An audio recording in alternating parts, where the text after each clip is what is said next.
Mudando o assunto, porque nós estamos com um convidado na linha, tá certo, produção?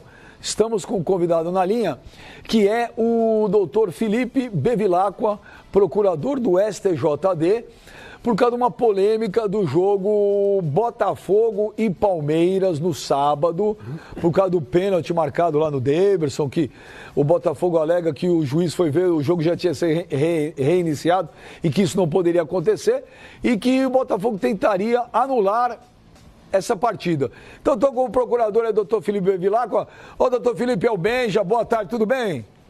Ô, Benjamin, boa tarde a todos aí os presentes. É um prazer estar participando do seu programa. O prazer é todo nosso, obrigado pela atenção. Doutor Felipe, existe ou não a possibilidade de anular o jogo? O Botafogo tem razão no que está pedindo? Veja, o que eu posso falar, eu não posso efetivamente falar de um caso que pode se concretizar no tribunal, mas eu vou falar em hipótese do caso. A anulação ela é sempre possível.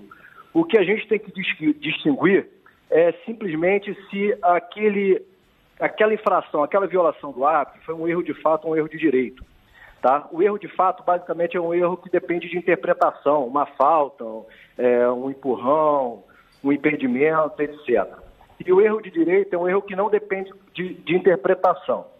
No caso do erro de direito, não basta só ser o erro de direito, tem que ser um erro de relevância. O que é um erro de relevância? Um erro que seja significativo, que cause um prejuízo à partida, um gol que não foi mal anulado, um gol que entrou e não foi marcado, ou coisa similar. Então, isso tudo depende de interpretação.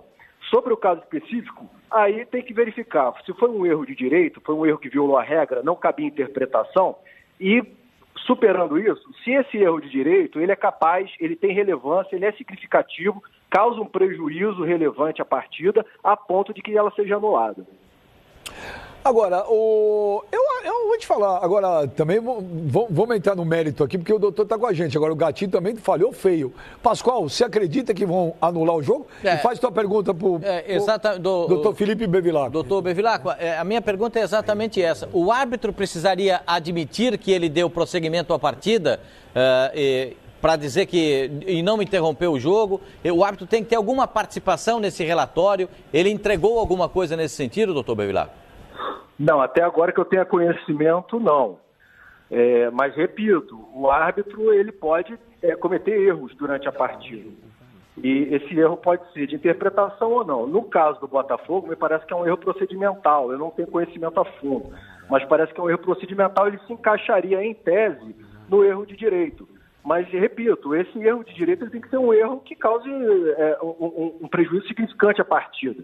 Porque nós possuímos no direito desportivo diversos outros dispositivos que apoiam o resultado de campo, o princípio da prevalência do resultado de campo, da estabilidade das competições, do próprio princípio da proporcionalidade, da razoabilidade, do ato, do erro do juiz em relação ao que aconteceu na partida.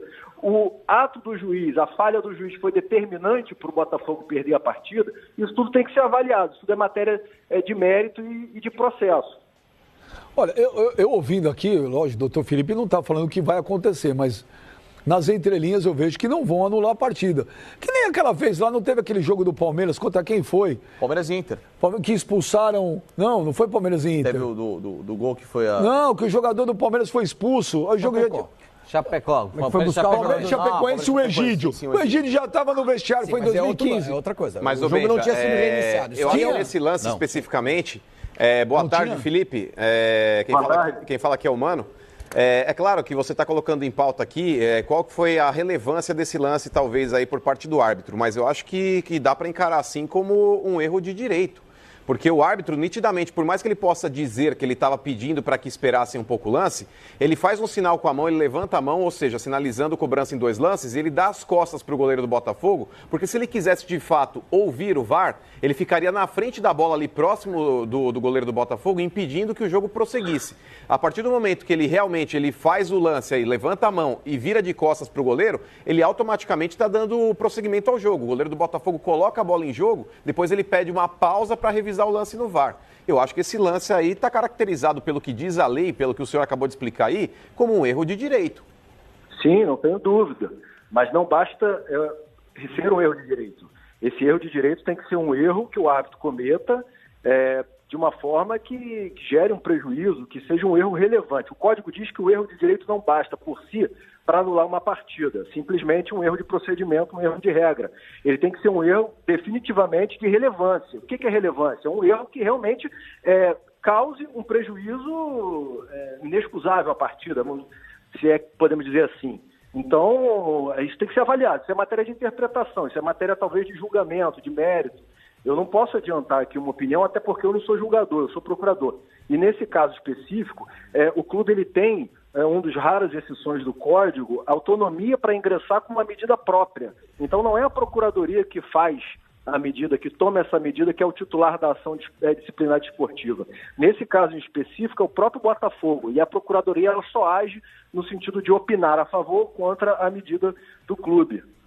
Doutor Felipe, o Felipe Facincani por aqui, só para ficar também um pouco mais claro, quando reinicia o jogo e depois o árbitro chama o VAR, né, para dar o pênalti em favor do Palmeiras e o Palmeiras faz o gol, isso não é uma interferência direta no resultado?